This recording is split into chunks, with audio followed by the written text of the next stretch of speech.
Ya, pemirsa, Kementerian Pertahanan Rusia buka suara soal laporan rudalnya menghantam Polandia. Negeri Presiden Vladimir Putin membantah pemberitaan tersebut. Associated Press mengutip seorang pejabat intelijen yang mengatakan ledakan terjadi di desa Zewodo, Polandia Timur. Desa ini berjarak 6 km atau 3,5 mil dari perbatasan dengan Ukraina. Kremlin menyebutnya provokasi dan disengaja yang bertujuan untuk meningkatkan situasi serta menyatakan tidak ada serangan terhadap sasaran di dekat perbatasan negara Ukraina-Polandia yang dilakukan dengan cara Rusia. Menurutnya puing-puing yang dilaporkan ditemukan di tempat kejadian tidak ada hubungannya dengan senjata Rusia.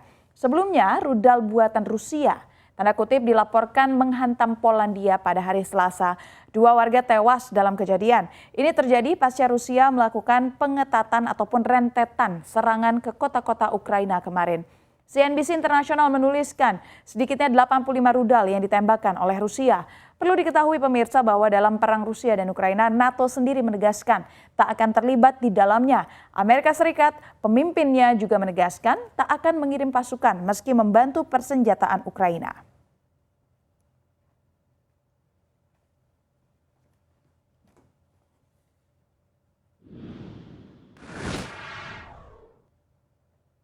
Kita beralih ke informasi selanjutnya pemirsa. Indonesia akhirnya mampu mempertahankan keberhasilan menaklukkan China dari sisi perdagangan non-migas. Selama 2 bulan berturut-turut neraca perdagangan Indonesia dengan negeri tirai bambu tersebut mencatatkan surplus. Berdasarkan data Badan Pusat Statistik atau BPS, surplus neraca perdagangan non-migas Indonesia ke China pada Oktober 2022 sebesar 1,04 miliar US dollar. Ini karena ekspor China ke Indonesia ke China maksud kami mencapai 6,24 miliar US dollar. Sedangkan untuk impor hanya 5,2 miliar US dollar. Surplus pada Oktober 2022 bahkan hampir 3 kali lipat dibandingkan yang tercatat pada September 2022, yakni 462,1 juta US dollar. Disumbang surplus terbesar untuk bahan bakar mineral sebesar 1,59 miliar US dollar, besi dan baja sebesar 1,45 miliar US dollar, serta lemak dan minyak hewan atau nabati sebesar 913,6 juta US dollar. Ekonom PT Bank Mandiri Faisal Rahman menjelaskan kondisi surplus ini disebabkan harga-harga komoditas ekspor Indonesia masih tinggi. China pun kata dia adalah net buyer sedangkan Indonesia merupakan net seller.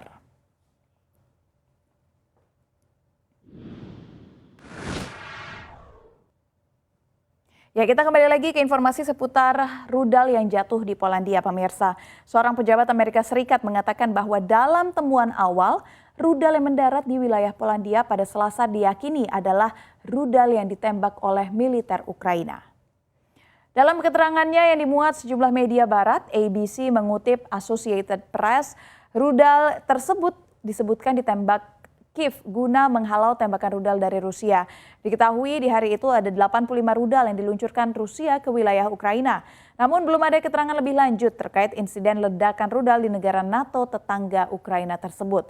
Sebelumnya Presiden Amerika Serikat Joe Biden mengatakan informasi awal yang ia miliki menunjukkan bahwa rudal yang mendarat dan menewaskan warga di Polandia bukanlah berasal dari Rusia. Pemerintah Polandia kemudian menyebutkan asal roket masih diselidiki meski tanda kutip kemungkinan besar rudal buatan Rusia.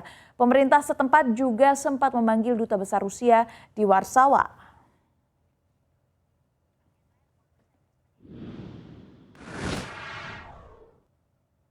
Ya pemirsa, apakah Anda merupakan Apple fanboy?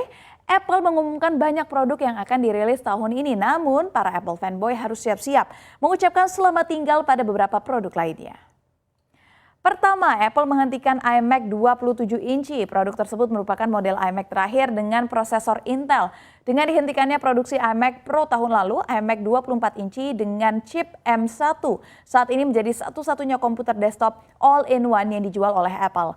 Kedua adalah iPod Touch pada Mei. Dan perangkat tersebut dihapus dari situs web Apple di bulan Juni.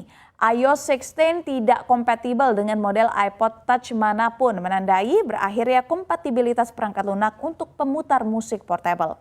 Produk ketiga yang dihapuskan adalah lini Apple Watch Edition. Yang keempat menyusul peluncuran Apple TV 4K generasi ketiga pada bulan Oktober.